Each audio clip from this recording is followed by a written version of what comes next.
one of the most important secret ingredients that you and I need to be able to ask Allah successfully whatever we want. And we all have things we want. And those are secrets between us and Allah.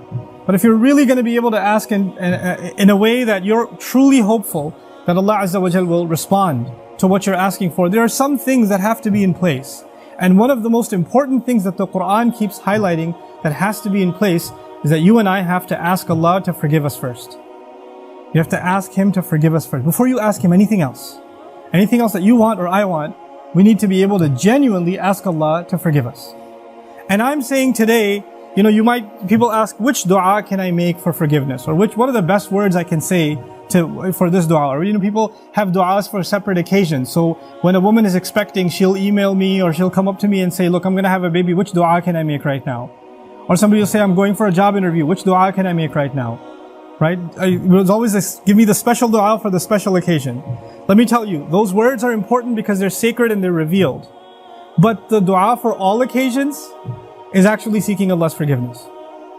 The dua to open up all of your problems, get rid of all of your problems. The one dua that takes care of everything is genuinely seeking Allah's forgiveness.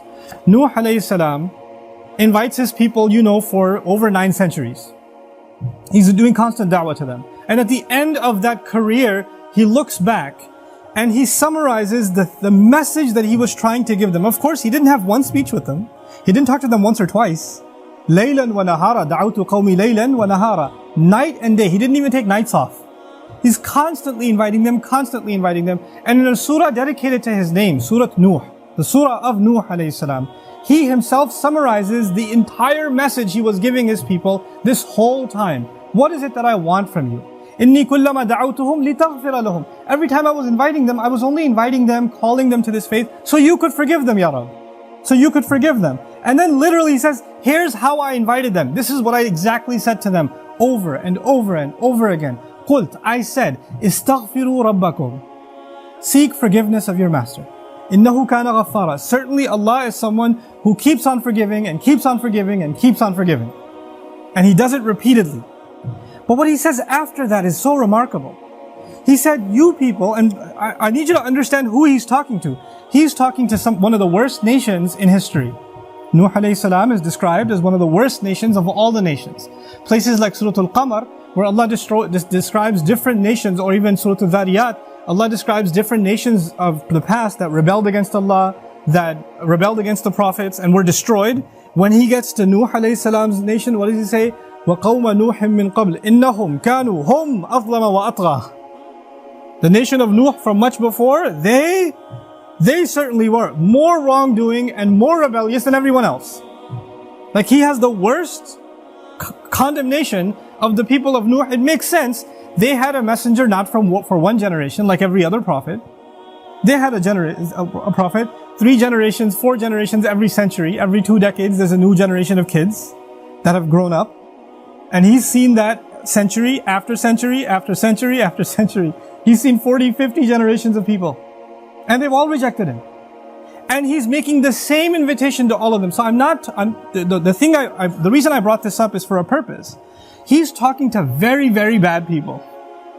He's talking to the worst of the worst. What offer does He make to them? He says, istaghfiru rabbakum. Seek forgiveness of your master. Innahu kana ghaffara. He keeps on forgiving over and over and over again. You guys have been messing up over and over again. Allah keeps forgiving over and over again. But His offer doesn't stop there.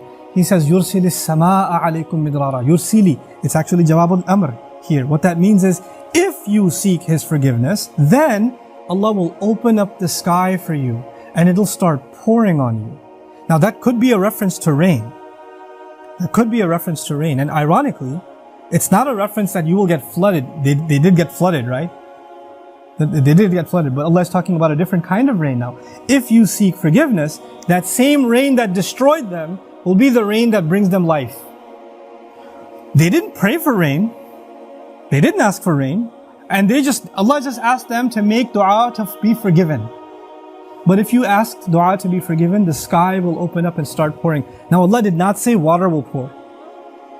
Allah did not say water will pour. He said the sky will pour. Because the sky has a lot more than water. The sky has forgiveness. that comes from the sky. The sky has peace, tranquility, faith, your provision, the solution to your problems. They come from the sky. He will open the floodgates, and everything held from the treasures of Allah that you haven't been getting because you haven't been seeking forgiveness is going to open up. Just ask for forgiveness. You're asking to solve problem A, problem B, problem C. There are problems you don't even know you have. Allah knows that you have them. If you and I just became genuine people of seeking forgiveness, then those problems would start getting solved by divine intervention. يُرْسِلِ السَّمَاءَ عَلَيْكُمْ مِدْرَارًا. And that's not even enough. You're asking forgiveness for who? Yourself. اسْتَغْفِرُوا رَبَّكُمْ is seek forgiveness for yourself. He says, وَيُمْدِدْكُمْ بِأَمْوَالٍ وَبَنِينَ, and He will extend you by giving you money and giving you children. He will further your good legacy with money and kids. It's not even money that will lead you away from Allah, because it's in the context of you seeking forgiveness. He'll give you good money that will lead to you doing more good and benefit you in this worldly sense and in the akhirah sense. And He'll give you good children that will give you goodness while they're alive. They will respect you, show you love, obey you, make you proud. They will give you happiness when they're alive. And even when you're gone, they'll continue to do good deeds that become a continuous investment for you after you're in your grave. Allah will give you all of these things. By the way, this is the same two words, money and children. Later on, وَإِنَّهُمْ عَصَوْنِي وَاتَّبَعُوا مَنْ لَمْ يَزِدْهُ مَالُهُ وَوَلَدُهُ إِلَّا خَسَارًا. They disobeyed me, and they only followed the people whose money and his kids do nothing but cause them more loss. Money and kids are a means of loss. But when money and kids come from Allah, after you seek forgiveness, they become gain. See, it's the same money and kids. It's the same money and kids. The only difference is, now they have the blessing of Allah's forgiveness on top of them. It's like they were contaminated until Allah purified them with His forgiveness. Istaghfiru rabbakum, and look, seek Allah's forgiveness. What doesn't open up? The sky opens up in ways you can't imagine.